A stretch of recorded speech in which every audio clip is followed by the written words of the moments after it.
try to continue to move on a little bit with goals. You know, one of the questions that boards often have is what's the difference between a district goal and a board goal? And furthermore, how does the board support district goals, or what's their role in it? So I wanted you to look at what your, hi there. Okay, we're done. Well, actually keep going because Yeah, we need to wait for we're waiting for Kimberly. Kimberly. Oh, okay, sounds good. Hi, Buzz. I'm Tricia Lubach. Nice to meet you. Hi, how are you? Good, how are you? Good. You're surviving? Yeah, I did. Good. Y'all settled and ratified everywhere? At least on the teacher side, I still have a few boards that have to meet for the next couple of weeks, but I'm not worried about that. Are you in No, thank you. Have they reached? They voted to strike the thing. I heard that. By tomorrow, right? I heard that, but are they still talking? There's been nothing in there. Yeah. I haven't heard anything. 8:30 this morning is the last report I got that nothing had been resolved by that time. We are being videotaped, just FYI. Okay.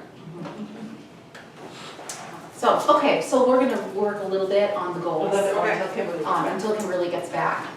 Okay, sounds good. So we're waiting on it. Sure. Board member to come. So let's just really briefly look this over, what the district goals are. And then I'd like you to try to identify what is the board's role in that. And then beyond these, what are the other board goals for the year? So the first two really have to do with the boundary adjustment proposal and then also the transition plan.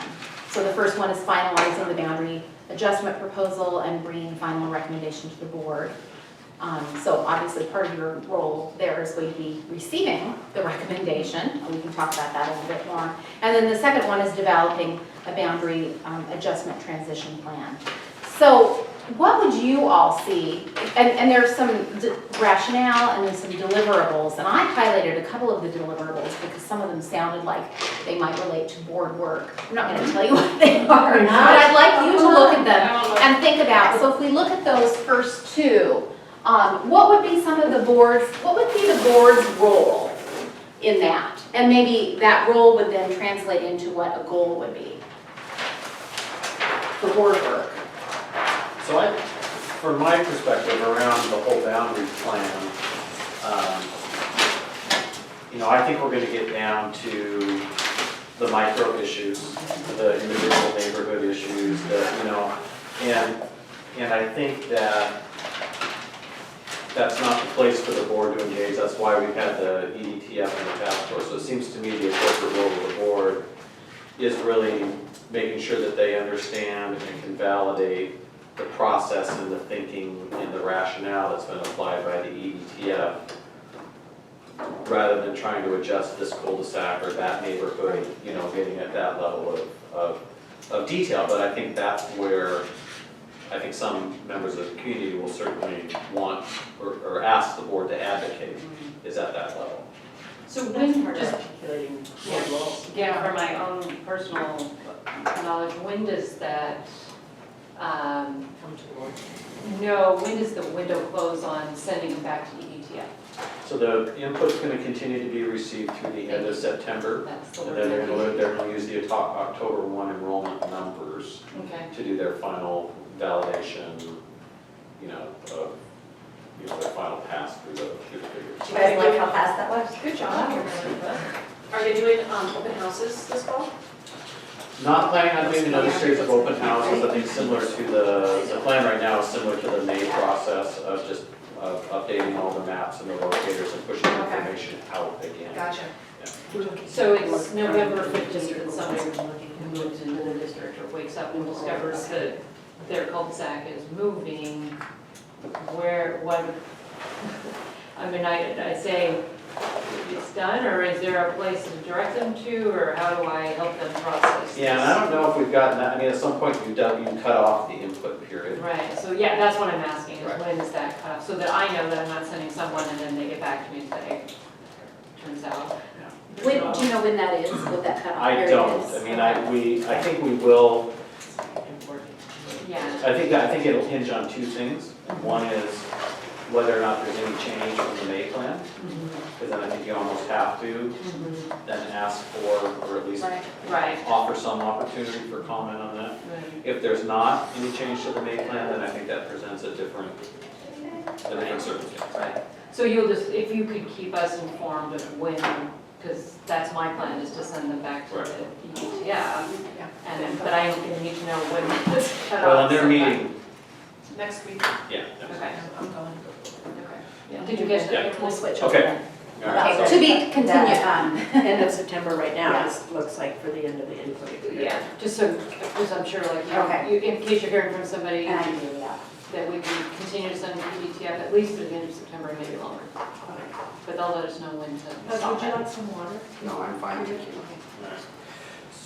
So I think everybody knows Buzz, and Buzz is here at the request of the board to talk a little bit more about Open Public Meetings Act, which actually has some new resonance for us because we're required to demonstrate some further level of training on the OPMA relative to our recent audit finding.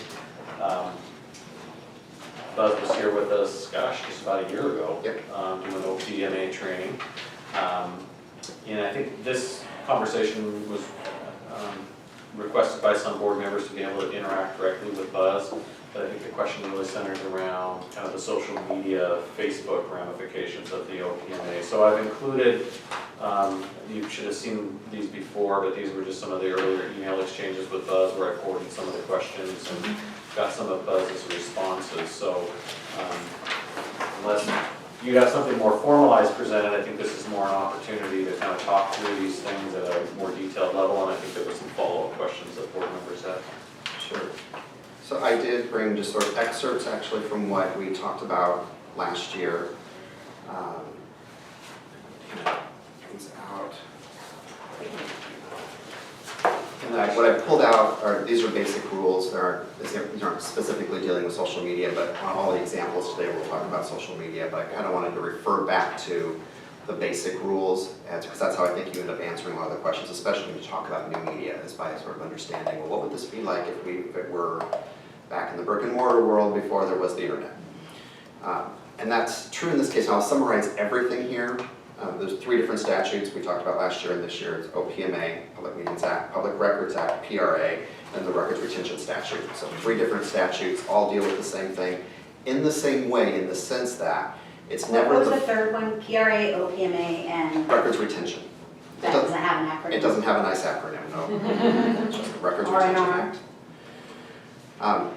What's similar about all of them is that it's always the content of the record, not the form or format of the record, not the who did it, that really makes the difference. It's not the role of the person, it's the content of the record that is key in all of those statutes. And so that's why you can kind of, if you remember that, I'll kind of keep referring back to that as being the rule that will apply in any of the hypothetical situations that we'll talk about. Because we are meeting in an open session being videotaped, I have to remind you that this won't be attorney-client privileged in this way because everyone's watching it. So if you have and or need attorney-client privileged advice about specific factual situations, we would have to do that at a different opportunity. It wouldn't be part of an open, just educational discussion like we're having today. So that's why we'll be talking about hypotheticals and not about specific legal advice that I'm giving you about any specific set of legal facts, although I've been given plenty to respond to. So that's the general. Yeah, I guess that, just to stop for a moment, I Sure. guess that's where, because I haven't given you specifics, and I have my own specific questions that might not be the same questions as other people. So I guess where I get a little bit frustrated with the process is that I don't have access myself to be able to say, well, I see that there's these questions. So I heard that you said that there's a lot of questions that you've been given and specifics, but I don't know that that's representative of what we all see as. Sure, and I think being here at the meeting today was to give everybody the opportunity to ask the questions that they have.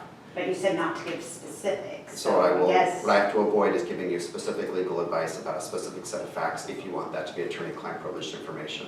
I can give you Is information. what you've already been given attorney-client privileged information? Generally, the advice that I give the school district is attorney-client privileged, yes, unless we decide to release it, and a client can always decide to waive the attorney-client privilege and make something public, and a number, especially in the world I work, which is all public entities, sometimes they do that. Generally, however, we sort of start from the place of, we will always give attorney-client privilege advice because you have a right to that. So do any one of us have the right to, I mean, who have you given attorney So the asked only specific person who questions. has asked any questions that I've forwarded to Buzz since the discussion on July 8th was, I believe, Leanna Albrecht, our communications director. Okay, So so no it's board, not like no board members, board no board members have submitted any questions I've forwarded along to Buzz since Well, that. the minute that we put it on the record, then it's not attorney-client, right? No, you can have, so technically the way attorney-client privilege would work is if you had a question that you individually needed that privileged advice on, you would look at your protocols as a board as to who can access attorney legal services. Some boards, they channel all of that through the board president. Most often, if it's not a dispute with the superintendent, it's channeled through the superintendent. The superintendent will seek legal advice and get an answer back to you, and or invite me to come talk in an executive session where I could give advice in a closed executive session that would answer your specific question. My guess is, knowing, working with North Shore for a number of years, that would be the process you would normally use, is if you have questions that you needed specific legal advice on, that you would probably, unless it was a dispute with your superintendent, you would channel that through the superintendent, who would then forward an email to me or give me a call and say, hey, Buzz, we have a quick question for you. I give him advice and he'd get that answer back to you. So I understand what happened here is there are a number of questions that have been coming up. A lot of, about some specifics, but also some hypotheticals, and wanting to talk more broadly about how do these three statutes, the open government statutes, apply in the world of social media. Right. Which is sort of fun, it's sort of the cutting edge of open government. Even recent decisions within the last 10 days have come down in this area. So it is sort of a new area to be talking about educationally, and so I can talk about that. What I can't do is guarantee you attorney-client privilege for any questions you're asking me or advice I'm giving you if we're going to do it in an open session. We can only go into an executive session if I'm giving you advice on either specific disputes, legal disputes that you're in, or you're needing to know the legal pros and cons of any proposed course of action. That's one of the exceptions of the Open Public Meetings Act. That's where you can go into an exec session. So I do want to invite you, though, to ask about hypotheticals that you might have or questions that you may have that I can talk about. I'm going to just, I'll call it educational, here's what we know about the law today, without giving you advice that you want to be attorney-client privileged. If there is a question that you have about a specific course of action that you're concerned about, you may want to channel that through an attorney-client privileged way through the superintendent, so I can then put something in writing for you and get back to you. Okay? Okay. So, we started with some basics. The Open Public Meetings Act was the oldest of the statutes, so I usually start there. All action must be conducted at either regular or special meetings. Regular meetings, you all know, are those that are set forth at happen a certain time throughout the month, has to be in either a board policy or a resolution. You've set those in advance. What's nice about a regular meeting is you can add anything to the agenda at any time. You can do any business you want in a regular meeting. We did add a recent amendment that said we have to post our agendas for regular meetings 24 hours in advance. However, you can still change that agenda at the meeting, so it doesn't limit what business you do at the meeting. Special meetings, you can call a special meeting at any time. It does have to be 24 hours in advance. You have to give notice to those media who want to be placed on the list, and you are limited to the topics that you announce for a special meeting. That's the big difference between those two. Action is not just votes on things. That's the first biggest misunderstanding people usually have when they read that sentence in the Open Public Meetings Act. They think, oh, action is just when I take a vote on something, and it's not. Action includes deliberation or discussion. And that's why when we start talking about things happening on social media, it does bleed over to the Open Public Meetings Act, because there are often discussions or deliberations going on about school district business, or could be going on in social media, and that's what would violate the OPMA. And sort of one of the first new media cases was the Battleground School District case in 2000, so 15 years old now, where there were board members, and actually in that case some of them were future board members. It all happened after their election day in November, but before they took office. They started having email discussions amongst themselves about changes they wanted to make in the school district. And one of the changes they ended up making was reassigning and eventually pushing out a particular employee, who then turned around and asked for, because this was the superintendent's secretary, who of course knows everything that's going on, and so she made a public records request for all the emails going on between the board members. And when through that litigation, she got copies, and they found out that it was an Open Public Meetings Act violation. For board members to be emailing each other, to have more than 2 people involved in the conversation, a quorum of 3 were involved in the conversation going on by email, that was a violation of the Open Public Meetings Act. Even though one or more of them was not seated, or were all three of So them? that's sort of a second part of that decision. It's also interesting that the status, once they became board members, it clearly was, and the court did say actually before they became board members, it wasn't. So it was a nice factual thing that we could actually see that there was a difference. It is different when you are a school board member. Life changes for you. Your emails then become a discussion or deliberation of school district business that are subject to Public Records Act, Open Public Meetings Act, Records Retention Statute. All three will start applying once you become a board member.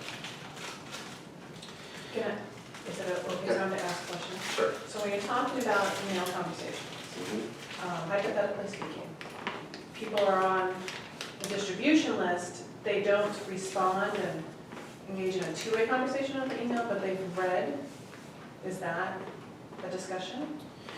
I would say we haven't had a case decided by a court with those specific facts, Okay. but we think the passive receipt of information from another board member could potentially be the same as deliberation. It's no different than going to a school board meeting and not talking and just listening to everybody else. It's still a form of deliberation.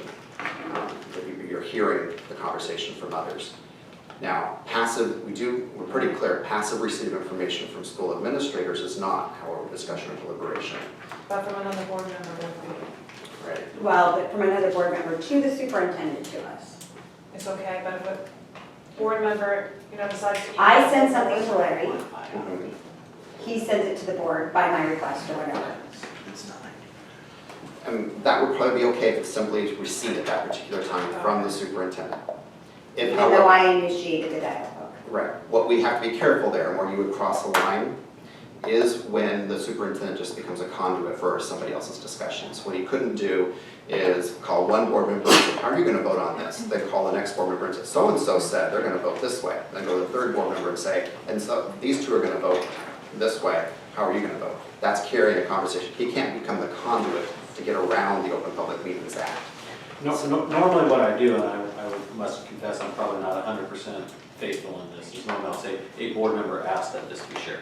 Yeah, that's what I'm And asking. so I don't, I try not to, and again, I'm not 100% faithful in this, I should be better. Is I just say a board member asked that this be shared, so it's not personally identifiable to who asked that. So it doesn't convey, if I'm asking you. No, you say that, but is that okay?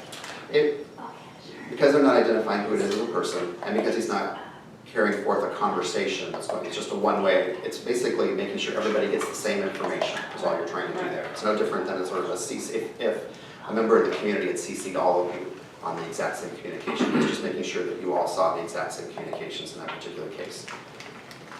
All of these cases are going to be very fact-specific, so we're going to, I know, it it's hard. can turn on one or two facts. But without the intermediary, it becomes tricky. But if three board members, for instance, sent information to him, or he gathered information from the three board members, On and the then same sent it topic. out, that would be a violation. I think that would be pretty clear, yeah. So that's up to Larry to figure that out, because we might not know that the other board member sent it to him. What I'm saying is, I might send him something, Amy might send him something, she might send him something on the same topic, but we didn't all know that each other sent it.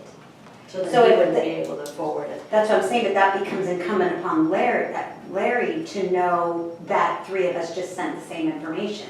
Sure, he does have to be careful that he can pretty much, I think, be able to tell when he is evading the Open Public Meetings Act by sharing information among you in a way that allows you to avoid the public watching you deliberate.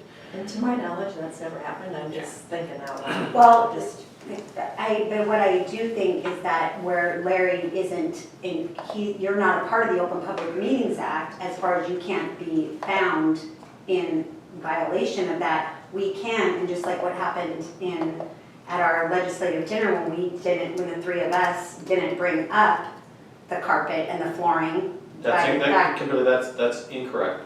That's an incorrect representation of that conversation. Why? Because That's what I discussed at that meeting is irrelevant. It's what board members said they discussed at the meeting. So it's board members saying they discussed district business at the meeting. What I may have said at that meeting was not relevant to that finding. And that was in the auditor's notes that were shared with you. I thought I heard you say at the auditors meeting that you were the one that brought it up and that we didn't talk I about did, it. and I was saying that as a defense for the fact that, in my mind, the finding wasn't justified. That board members didn't talk about it. No, I don't believe they That's what I did. just said. Yeah. That's exactly what I just But said. board members claimed that board members talked about it, and that's what got us the Correct. finding. Business was discussed, as with the notes said from the auditor. As reported by board members, that they discussed business.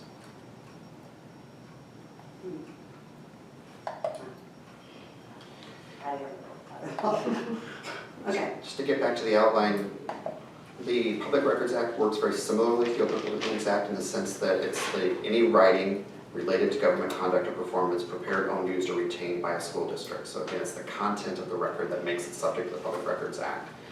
Which is why when we start looking again at social media types of things, it's not the form. It doesn't matter whether we're talking about Facebook, or we're talking about email, or we're talking about an old-fashioned bulletin board, and just posting a piece of paper on it. It's the content of the record that makes it subject to the Public Records Act, not the form or format of it. And so, in this case, when you're worried about public records, who has a right to request it, that's what you have to look at. What was the content of the record? So, and one example here, and it was one of the questions that was asked of me actually, had to do with, could somebody's Facebook post that relates to a campaign, somebody else's campaign for office, maybe even in this school district, campaigning for an office in this school district, be a public record? And the answer is no, because of the content of it. wait, say that again? So the question was about a communication on a Facebook page about a candidate running for school board in North Shore School District. So let's say John Doe. Yeah, John Doe is running for school board, Okay. and you place on your Facebook page, vote for John Doe. The content of that record cannot be a public record actually, because it would be a violation of the PDC rules for us to be using school district resources to be supporting somebody's election campaign. So as long as someone was only using their private Facebook account and their private computers to promote somebody else's candidacy, you might have to worry about whatever reporting responsibilities you have on your personal disclosure statements to the PDC, but you're not violating the Public Records Act. It's not a public record. It's not violating the Open Public Meetings Act. It's not a record that has to be retained, because that is not a public record. That's campaign material. That's somebody's free speech right to campaign for whoever they want to, using their own private resources to do it. That falls in sort of the category of social conversation that people have that is also not a public record. You can use your private Facebook accounts to invite all of your friends to your husband's birthday party. That doesn't become a public record simply because you are a school board member, as long as it was not owned, used, or retained in the course of school district business. In other words, you're not using school district computers to do it, you're using your private computers, your private Facebook account, your private time to do that. All of that would be a non-public record. It doesn't become a public record simply because you are a school board member. So I have something here that I read from the PDC, and this might not be quite on, so just tell me if this isn't along that same line. But it says, an elected official may use his or her title that should clarify that he or she is speaking on his or her own behalf and not behalf of the district. So Right. let's say that somebody, John Doe, posts on their own Facebook page, their campaign page, that they're running for office, and then I, Kimberly, write, I endorse this person, director of North Shore School District. Yep. Is that I'm reading that I shouldn't be putting exactly what my title is, They said it's okay to use your title with what they want you as to long do. as you, You're clarifying, you're not doing this on behalf of the North Shore School Board. so how do You're you endorsing. clarify that? I'll also say that that's a place where I think the PDC is sort of in a gray area in their interpretation of the statute and whether or not that is a use of facilities to use your title. That's what the statute actually says. You may not use public facilities to support a campaign, and they're interpreting that. That's an interpretive statement, and a wonderful guide that the PDC has put out for people to use.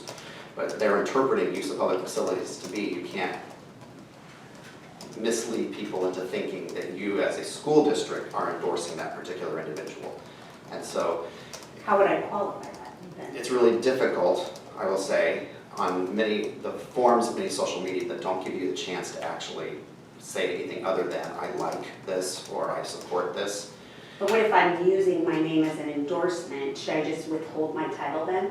That's one way. I've seen some public officials who don't use their title, they'll just use their name.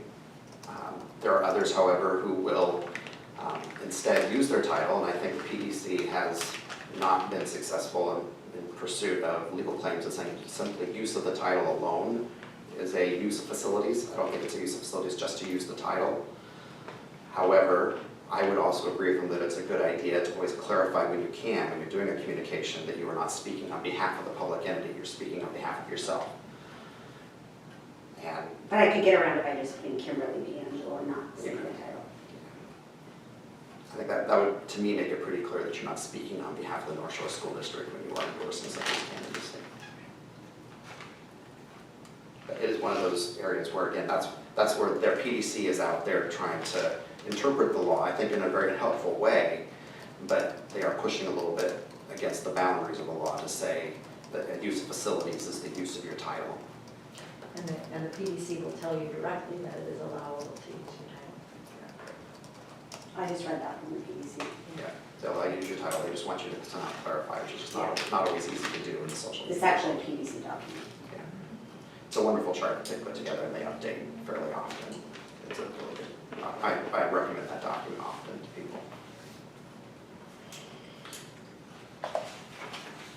The back side of this page is where I mentioned the record retention statute, which we may not have talked a lot about last year. It doesn't get a lot of the same play because you don't have the same level of penalties under it. However, it is the one where I think people, especially with social media, have been focusing a lot recently. And it tends to sort of come in through the back door of the public record statute, which is where you see a lot of the penalties. That it will say that in social media, one of the reasons, for example, that there's a lot of advice going out saying don't use text messaging for public business right now, are because of the problems of retaining the records. And as the prosecutor, elected prosecutor in Pierce County found out that those can be public records and it's the content of the records. What he did produce, if you ever do go back and read that decision, he produced the log that he could get from his cell phone company with Verizon in that particular case that would show the date and time and everyone that he was sending text messages to, but it wasn't the actual content. And the court said that that Verizon document itself, basically your cell phone bill is not a public record. The content of the text could have been, because he admitted that he did use it for public business. And in that decision, they went on to say some of those text messages themselves, not all of the text messages would necessarily be public records. So some of them, for example, they could have said, I'm going to be home late tonight. The meeting is going late. We're going to be home late. They said that's not a public record. However, if there was one that did deal with public business, such as, okay, a text message, I saw recently a text message from a superintendent to the district bargaining team, go ahead and say yes to this at the bargaining table. That is a message that would be subject to the Public Records Act because it was recorded, it was digitally recorded, and the content was dealing with school district business, and so someone could make a request for it. And the real problem comes up under the records retention statute is we don't have a good way in many districts of capturing all of those and retaining them for the length of time that you're supposed to for every record. Can you forward to, like I know from my text, I can forward to the district email. Yeah, that's the sort of, the court mentioned that as being one acceptable way to do it. And the Secretary of State's actually mentioned 3 different ways to do it. If you want to go to their website, they've also got a bunch of materials which are really good about just big recommendations on how to handle a lot of the electronic communications. And they mentioned 3 different ways to handle it, one of which was forwarding it to something that is then retained by the school district. Another way, yeah, they call it a cloud-based server, basically. Have a third party that automatically captures all of that data. Does that have to be a district cloud or can it be your personal? It can be a third-party cloud, but it'd have to be something the district has access The to. district has access to, okay. And do we have that, Larry? Not that I'm aware of. I've been talking a little bit with Alan about that. We're actually, this is all fairly new ground, so we're going to be talking about it a little bit more on Monday, but we don't currently have it. Okay. The third way they talked about it, and the way they sort of suggested sort of the roundabout way, is when you get a request under the public records statute, you'd have to go to the employee or the elected official, whoever the records would be in their hands of, and ask them to turn it over individually. Wait, say that again. I'm sorry. It's basically going to the employer, in this case going to you if the request came in for something that was one of your records, and asking you to produce it for us to then give to the requester. That'd be the...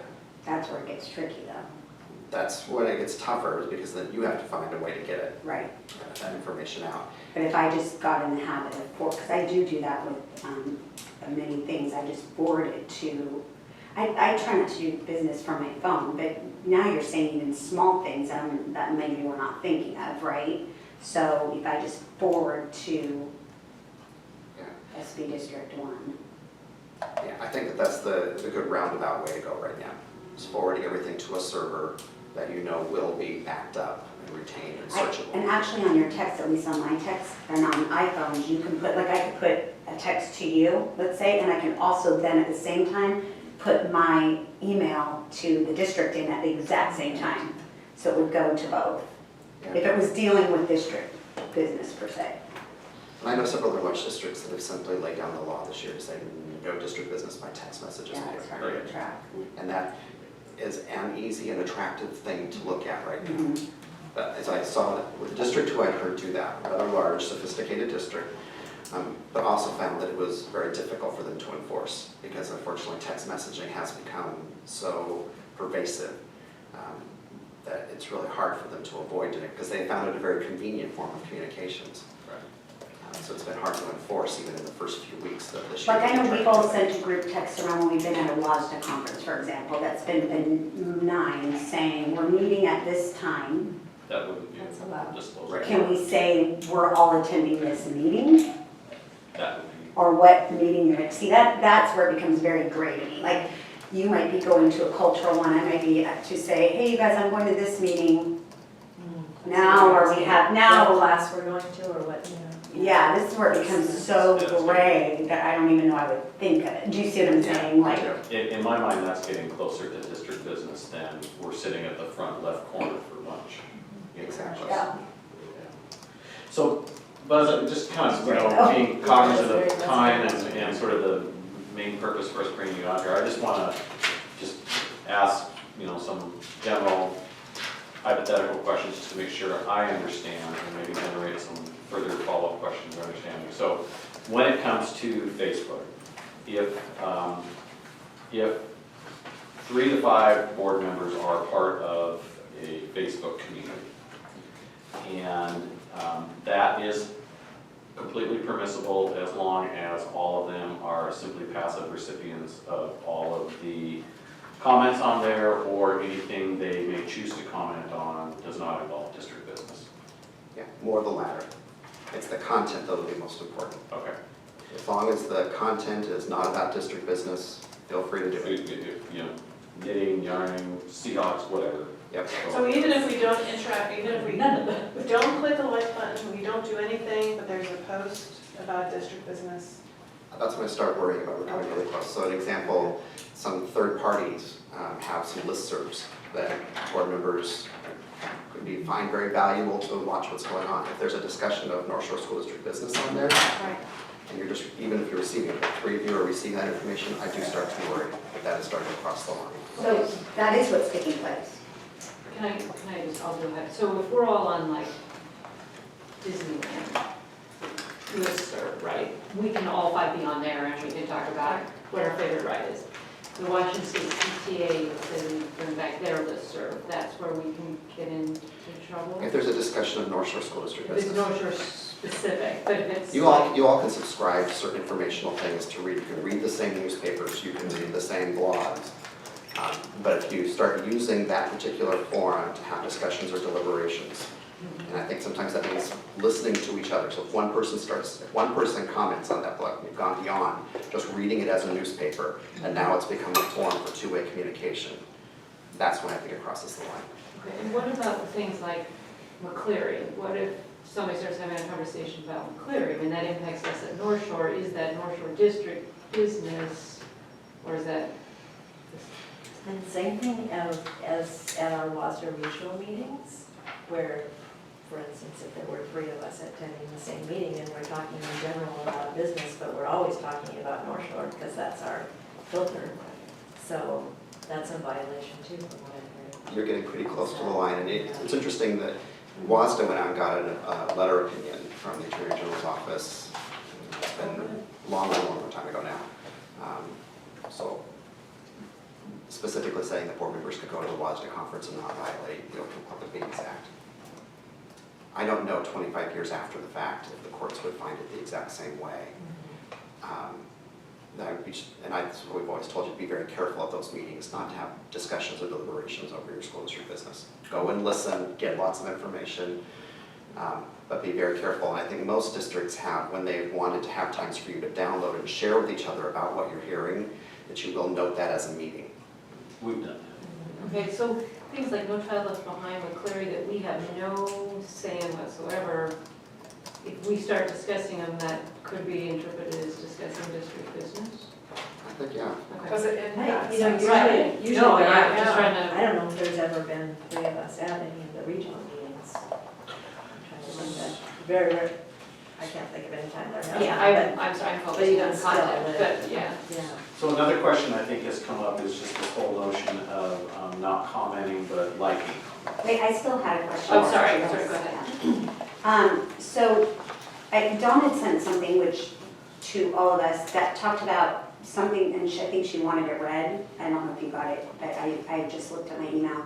And it was about that hearing any testimony, and I don't know if I'm gonna state this right, but hearing any type of testimony, so like on the North, we have a North Shore School Discussion Group, that's not a district group, it was started by parents, there's 900 members. Dawn has since taken herself off, so I think it's only, at this point, Amy and I on there. But, so I have two questions. One is hearing testimony, if it's about district business, and then we bring it up at a board meeting, but we got it from here. I guess as that comes, there's a definition within the Open Public Meetings Act about when is a subgroup or a committee, which would be less than a quorum of you, also subject to the act. And it says when you act on behalf of the board, so if the board delegated something to two of you to go do, that would be acting on behalf of the board, and you'd be subject to the Open Public Meetings Act. Or it says holding hearings or taking testimony. Those are the other two words that are used to describe when is a subgroup of the board also subject to the act. That holding hearings or taking testimony would not be simply hearing the community talk. It would be more of something very specific, such as we are holding a budget hearing. And as part of the budget hearing process, you're required by statute to allow people to come and give you input on the budget. That would be a taking testimony. Simply reading a community forum that is talking, a community forum of parents or citizens who are talking about the district itself, I don't believe is a discussion or deliberation or a subgroup taking action on something. If, however, you use that same, if there were three of you on that exact same Which at one point there forum, was, yeah, and one of you is doing more than simply reading, right. so that's when I think it turns from being reading the newspaper to a forum for discussion and a violation of the Open Public Meetings Act. So let's say, here's another question. So there's several websites. There's Kenmore Neighbors, Woodinville Community. I mean, there's all these different Facebook pages that I know, with the exception of Sandy, that, but I think your husband's on some of them, so I don't know if that's, you know, a spouse. So a twofold question. One, is a spouse or a child, or does that, and that's not directed at you, Sandy, it's a legitimate question. Is that considered, like, if my husband was on a site or my child, because my child is on some of these sites, if my child's on site and then gives me that information, does that become three of us in a group? Only if somebody is using that, I think, to violate the act. It'd be the same like you were talking about the superintendent going from one board member and then taking in information. And my son might tell me some of the information, so that goes. But if you like posted on Kimberly's behalf, perhaps. If they were It specifically, was a conduit. I don't want to get caught doing this, so why don't you go post this on my behalf? And I'm not saying anyone's done that. Right. I'm just That would saying. be the crazy hypothetical out there that would be a violation of the act. I Okay, think, and then there's all these groups, and sometimes you might not know if there's more than, but you can't always tell that there's more than, that there's three of you on it, because, like, I know on a couple of the groups, you can't, I've looked through to see a list so I could tell, and there's, yeah, I don't have access to that list to be able to tell. sure. So I know, like, in some of these community groups, is it okay to just clarify, like, I think on one of the community groups, and I know I've done it before, clarifying the way a board works versus discussing district business, like saying, the board, if you clarify information that's already known and has already been in the public, is that Now, the fact that it's already been in the public, I think wouldn't accept it from the definition of being district business. Wouldn't It accept would it. not. So even if Simply you're because somebody's clarifying how talked the about it board before. operates or anything that's like As that. long as you're talking about the North Shore School Board. Now, I think that you could, again, crazy hypotheticals, you could be talking about the policy matter of school boards hypothetically should act in certain ways. And you're in no way trying to comment at all upon North Shore School District business. But I think that could, in a very academic, theoretical, educational kind of way, you could have that discussion and it would not be an Open Public Meetings Act violation. If you were wanting to go out and be a consultant and teach on good school board practices or something, that doesn't all of a sudden become an Open Public Meetings Act violation for you to talk about those things. If, however, you were doing that just to avoid talking about the Open Public, being subject to the Act, i.e., calling it North Side instead of North Shore, and You'd have to be really calculated to figure that out. exactly, Oh my I wouldn't goodness. want to defend that case, is what I'm trying to say. Well, and so one more example is my son doesn't go to school in North Shore School District. So somebody asked a question specifically about a free period in North Shore School District. They were just saying, there's this period, it's called, I don't know what it's called, Kenyon Park time or night time, that they get this 15 minutes a day. And so then I just said that at the Overlake School, because my son's not in the school district, they have a 15-minute period a day. This is what they do at his school. Is that a violation if I'm talking about his school that has nothing to do with North Shore School District? But I wasn't commenting to that person. I'm just saying this is what they do at the Overlake School. That's not North Shore business. Yeah. Unless it was commenting upon something in North Shore, like you were trying to defend No, they were the just, practice in the North Shore School District by saying, well, I know that other schools do it. Or providing an example of another. because I do have a child in a different school, so I felt honestly that wasn't a violation. I felt that I was just speaking to what my son does at his school, because I don't have an opinion about it either way. I was just, I think it's one of those reasons it's very easy for us to give the conservative advice. yeah, no, I hear The you. lawyers say, just don't do it. But, Social media, stay 10 feet away from all of it. yeah. I know that doesn't work practically in today's world because so much communication is going on that way, and so that's why you're asking them these very specific, pointed fact questions, and I get that. But generally, I'm not going to want to defend those cases. The ones I want to defend are the cases where you've been doing everything you can to avoid going into social media where people could accuse you of some way either not retaining records, not producing records that were created, or violating the Open Meetings Act by having a discussion or deliberation outside where the public can see you.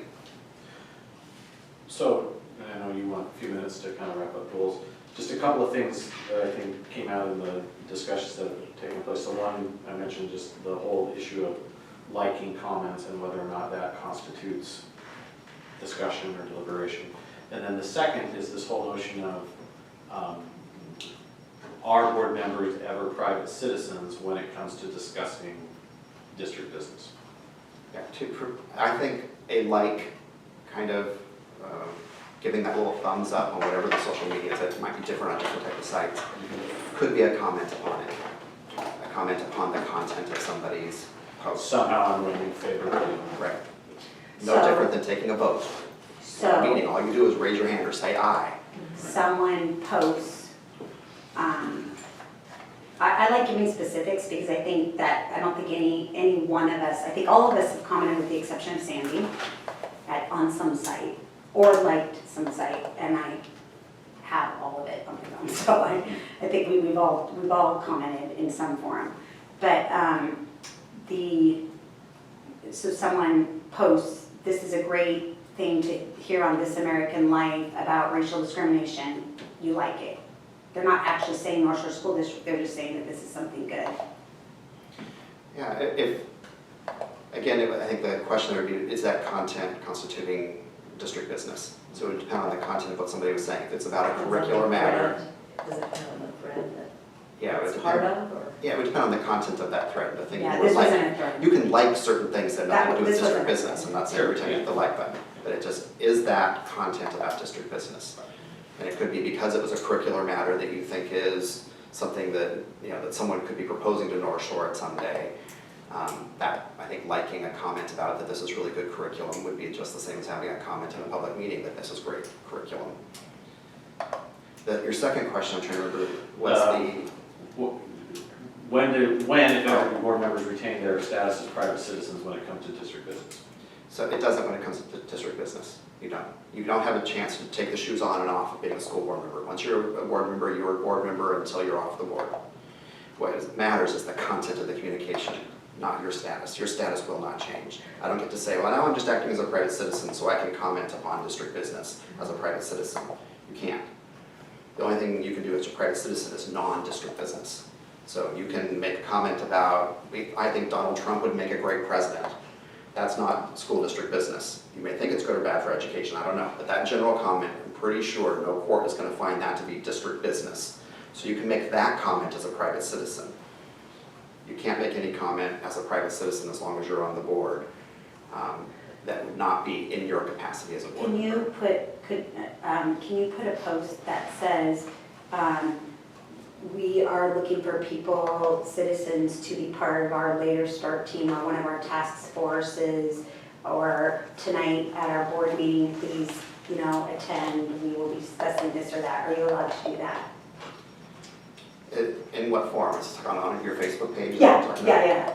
As long as you're not doing it as a communication to your other board members. If you're just sending out a communication to the world, that you're not discussing or deliberating amongst yourselves. Because I put before, we're having a later start time task force, if anyone's interested, here's the link to the district. It would be a public record. I don't think it violates the Open Public Meetings Act unless you're having a discussion or deliberation No, I about that understand. topic, and nobody else is commenting on it. It's helpful if they're not even one of the friends that can see it.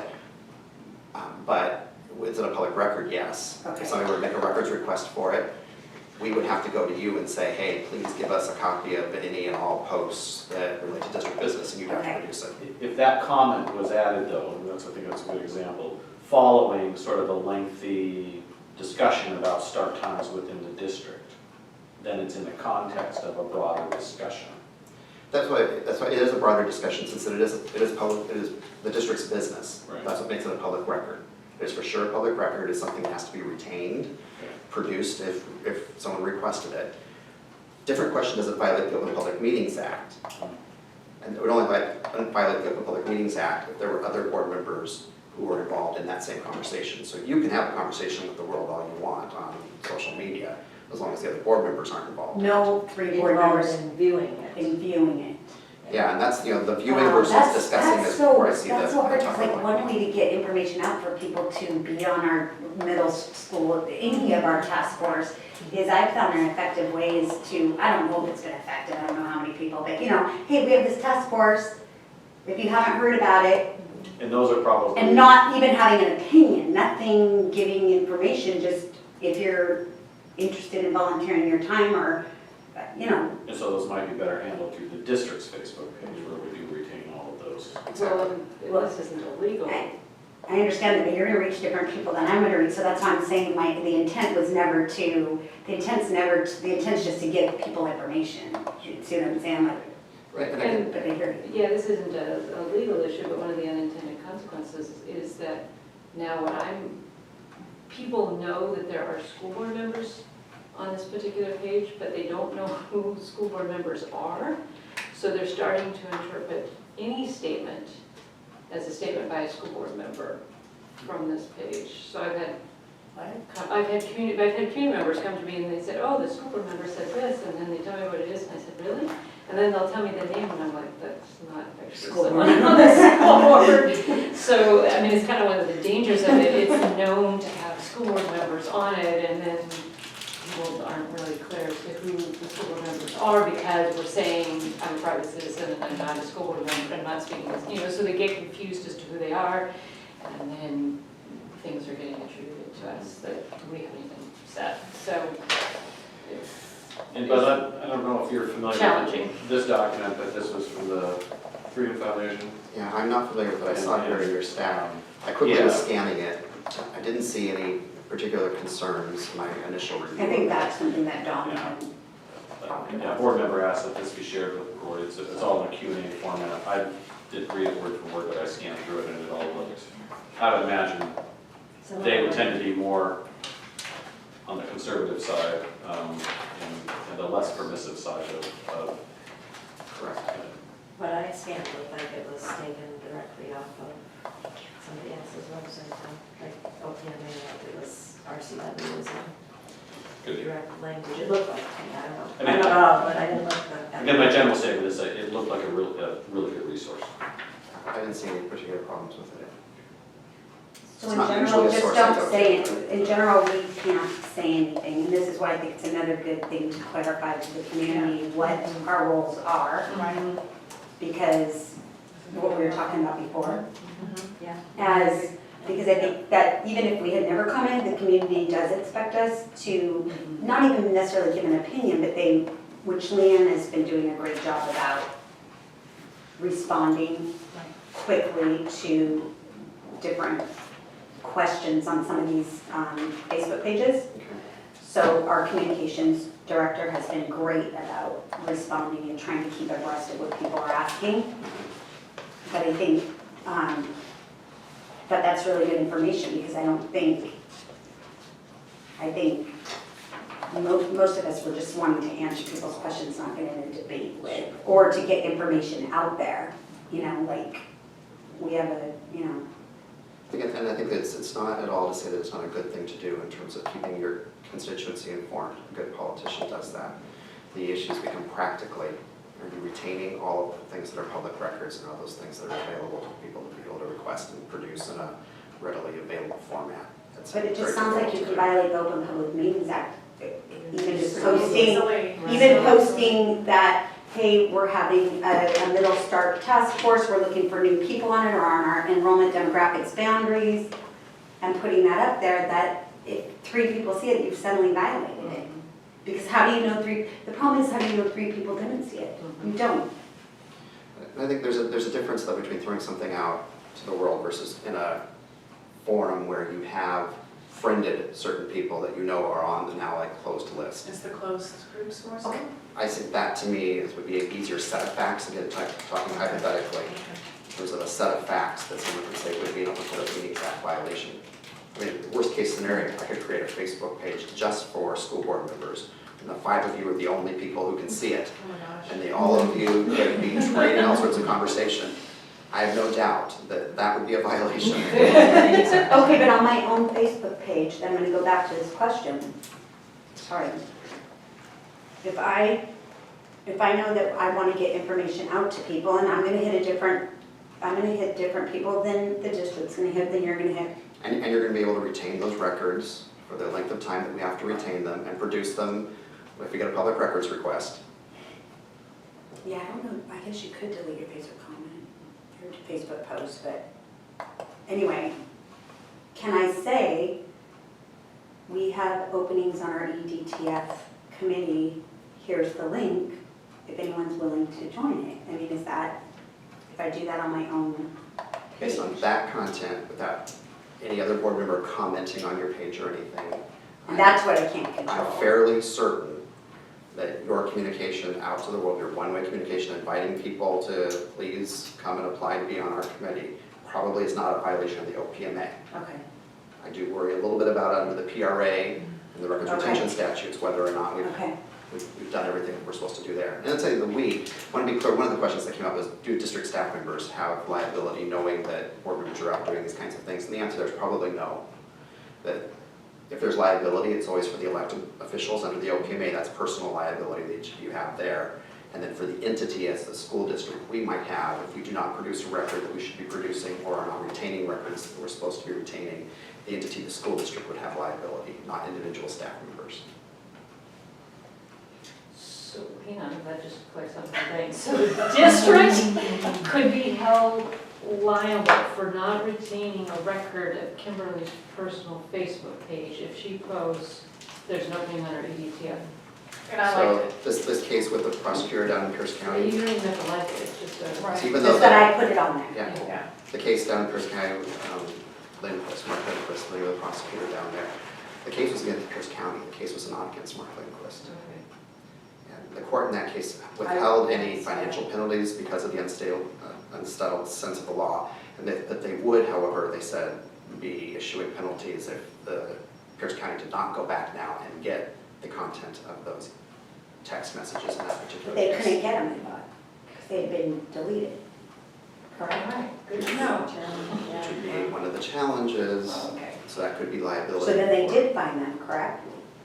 In this particular case, the facts of the case seem to say that they thought they could be, they didn't think they were deleted yet. When I was reading the I case. see.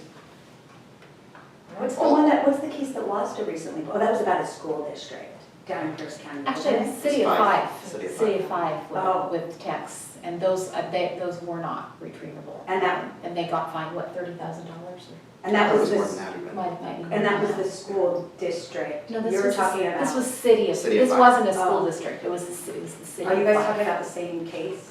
No, No. Pierce Okay. County prosecutor was the one that just came down about 10 days ago, the 27th, 28th. Okay. City of Five That was- came like February, I think. So that just listed a little bit of a concern in me of how, from a district perspective, are we to monitor and assure that we are appropriately retaining private Facebook posts of board members? I think that's what The we. challenge is- which Is it a why- great wide open? Yeah. Well, Which is you know, why a because lot of the districts are problem trying to is- clamp down and say, don't do it. Yeah, Right. because I can't think of any way that you can't forward. Yeah. I could share to the district page, but that would be weird because I don't have the right to do that. So, I- or I can screenshot it.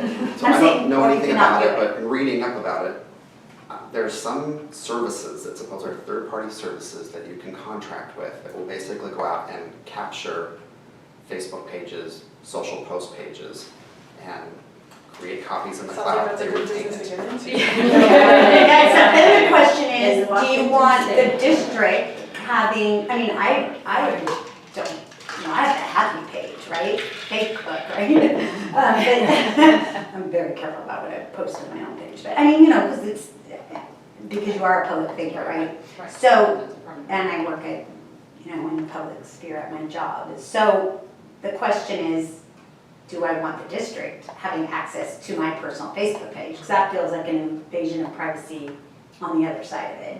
So that's something good to think about because now it becomes a two-way Well, I would say- street. Essentially, if you're going to post, then now the district has a right to your. It's like you can advocate less as a board member online than you can as a. Oh. As a private. Right, citizen. no, it's just not even less, like, not, like, you lose your ability to advocate online. How does like a state senator or a representative, I noticed that they have, I mean. They're not bound by the same laws. Yeah, they didn't apply this last. It doesn't year. apply to them, Because we have that core OPMA. thing going on, right? The OPMA does not apply to. to the legislature. It doesn't? No, they conveniently exempted them out. That's what- yeah. What the heck? That's how they get to negotiate the budget in secret and come out on the final Does day of it, the who else session. does it apply to? They don't have to States? have OPMA training Everybody, either. the state legislature. They exempted City- themselves from city that. council. Councils, county Counties. councils, fire.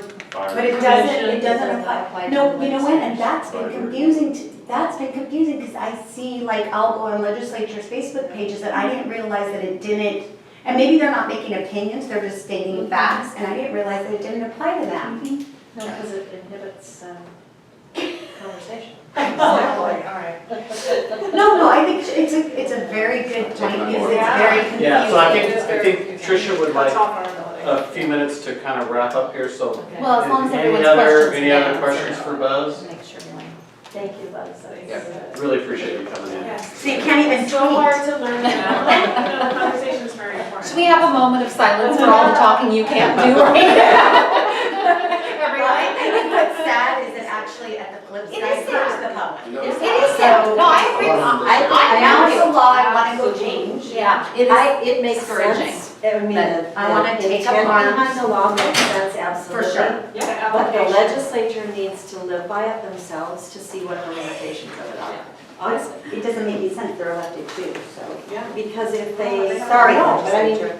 they need to experience it. So I have a suggestion for the next 10 minutes, because I know you guys need 10 minutes before you launch into a board meeting. Thank you. Here's my thought, on this, on the district goals that I handed out to you, which I think should be in your pile. Kimberly, you were gone, but I think I gave it to you. Yeah, she's got it. Yeah. If not, I've got another copy for you.